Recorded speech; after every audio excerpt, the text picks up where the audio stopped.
Paz, pessoal, tudo bem?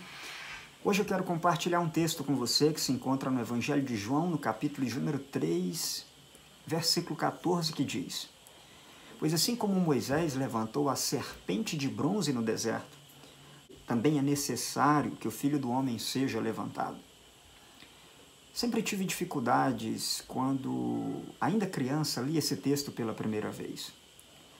Porque qual é o ponto de contato entre a história em que Moisés levanta uma serpente no deserto com Cristo sendo levantado, segundo o Evangelho de João?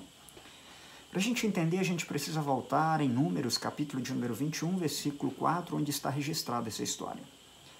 Lá, relata-se que o povo estava caminhando pelo deserto, depois de Deus ter libertado o povo do Egito. E o povo então reclama contra o cuidado do Senhor, dizendo para Moisés e contra Deus: por que Deus nos tirou do Egito para morrer nesse deserto? Por causa dessa incredulidade, Deus então envia serpentes que picam o povo e o povo começa a padecer. Muitos morrem por causa da picada dessa serpente. O povo clama a Moisés, pedindo que Moisés interceda ao Senhor para que lhes dê um escape. Então Deus dá uma solução e orienta Moisés que faça uma serpente e levante ela numa haste. E o povo então deve olhar para essa serpente, e quando olharem para a serpente, eles irão ser perdoados e também irão viver, como diz o versículo de número 7 de Números 21.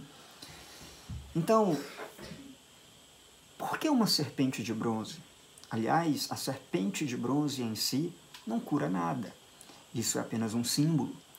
O povo está descrendo do cuidado de Deus e, ao olhar para a serpente, algo provavelmente fora de qualquer expectativa de esperança, o povo deve olhar para ela, não crendo na serpente, mas crendo no meio que Deus proveu como solução, como escape, como salvação.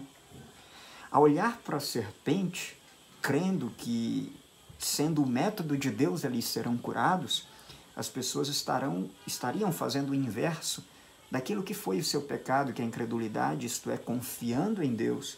Não deveriam tentar livrar-se do efeito da picada da serpente com suas próprias forças, mas deveriam confiar em Deus e, ao olharem para esse escape divino, então elas seriam curadas. Agora, o Evangelho de João apresenta por 3 ou 4 vezes Jesus sendo levantado. A primeira passagem é essa, depois no capítulo 8, depois no capítulo 12, e por último, quando o próprio Jesus é levantado sobre o madeiro. O ponto de contato é que, assim como a serpente de bronze foi levantada no deserto, também Cristo foi levantado na cruz. E assim como aquela serpente de bronze era o meio através do qual as pessoas, quando olhassem, seriam salvas, seriam curadas, também Cristo na cruz do Calvário, quando olharmos para Ele, seremos curados, quando crermos nele, seremos salvos. E aí existem algumas coisas interessantes. Primeiro, que o povo não deveria tentar livrar-se da picada da serpente por sua própria força.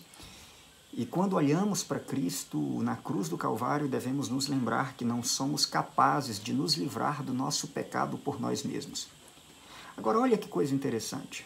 O povo foi picado pela serpente, Moisés confeccionou uma serpente.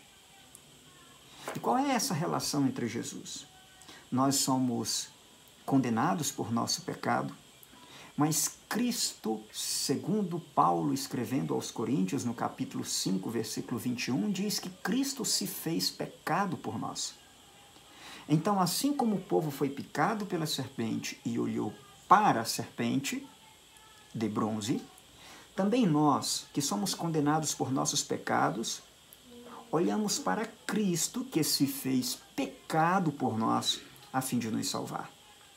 Então, nós não devemos nos livrar do nosso, ou tentar nos livrar do nosso pecado por nossa própria força. Nós devemos confiar em Cristo, assim como o povo deveria confiar que aquele era o meio de escape providenciado por Deus. Devemos olhar para Cristo e crer que este é o meio de escape providenciado por Deus para a nossa salvação. Ou seja, é assim que Cristo atrai todas as pessoas a Ele. Cristo não atrai as pessoas a Ele com um projeto político. Cristo atrai as pessoas a Ele, como Ele disse no capítulo 12, versículo de número 32. Quando eu for levantado, atrairei todos a mim. Então, o que isso significa?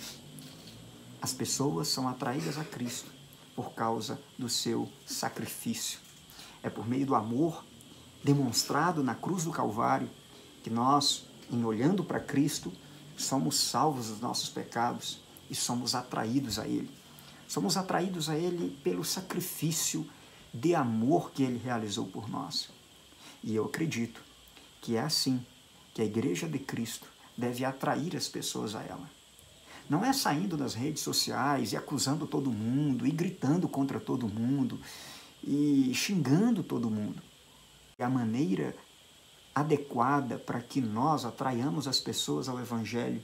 É como Cristo atraiu as pessoas a Ele, sendo levantado através de um sacrifício de amor. Com isso, eu quero me lembrar de umas palavras de Martin Luther King, quando ele foi preso nos Estados Unidos após um boicote ao ônibus de Montgomery. Na prisão, então, escreveu as seguintes palavras como resposta aos seus opositores: façam conosco o que quiserem, e nós ainda amaremos vocês. Joguem-nos na cadeia, e nós ainda amaremos vocês. Mas vocês tenham certeza de que nós vamos cansá-los com a nossa capacidade de sofrer. Um dia, nós conseguiremos a liberdade. Mas não somente para nós mesmos. Vamos apelar de tal modo à consciência de vocês que vamos conquistar vocês nesse processo e então a vitória será dupla. Com essas palavras, Martin Luther King respondeu a toda a agressão. É assim que Cristo responde a toda injúria. É assim que Cristo responde a toda a inimizade da humanidade e dos homens do seu tempo.